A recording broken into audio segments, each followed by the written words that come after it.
சொந்தமுள்ள வாழ்க்கை சொர்க்கத்துக்கு மேலே சொத்து சொகம் ஏதும் வேண்டாமையா.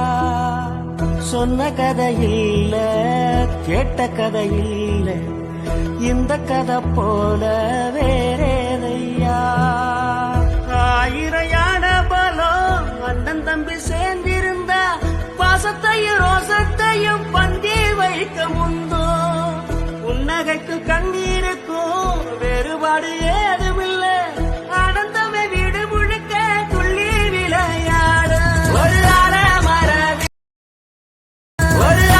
மர விழுதா பல உறவு ஒன்னா வாழும்.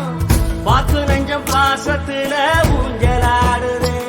ஒரு கண்ணு கலங்கினாலும் பல கைகள் துடைக்க வருமே. இப்படி ஒரு கூட்டுக்குள்ளத்தான் வாழ ஏங்குது.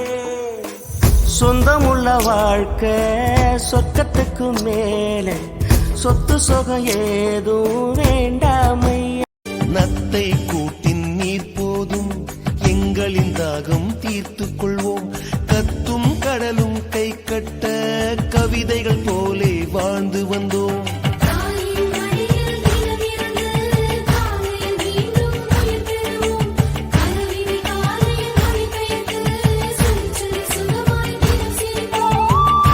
ஐந்தெழுத்து புதுமொழியை அறிய வைத்தாள் என் அன்னை.